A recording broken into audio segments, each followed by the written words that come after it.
Hello, Butcher Phil. My name is Henry Jones. You want to buy some meat, Mr. Jones? No, I am quite all right, Butcher Phil. I actually want to talk to you about a couple of my greatest teachers, John Dewey and Paulo Freire. Why? Well, I heard you've been teaching all of your butchers in training by having them take written tests on how to cut the meat. It's true. I can't get any of them to pass training.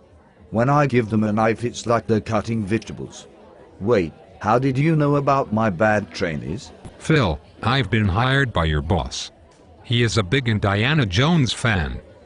Oh, the movies with the boy and the whip. That boy is an accurate whipper. How do you think he learned? Do you think I gave him written tests on how to whip? I don't know. I suppose you taught him by showing him how to whip. Indeed. I did show him how to whip. But I did more than that. I had him practice using his whip on our farm. We would collect bottle caps and place them on haystacks. Indy's job was to practice whipping them from 10 feet away. So I should practice teaching my future butchers how to throw butcher knives at cows from 10 feet away. Yes, that's a great idea. Even better if the cows are still alive. Really? No, Phil, that will get you fired. I was being sarcastic. What Dewey and Freire taught me was to teach people through letting them experience things in real-life situations. I think I'm catching on. You mean I should show my employees how to cut a cow's rib and then have them practice it? Bingo. There are 3 types of ways of teaching.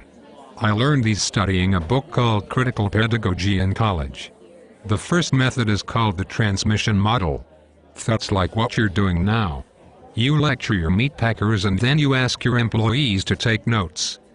Yeah, it hasn't been very effective.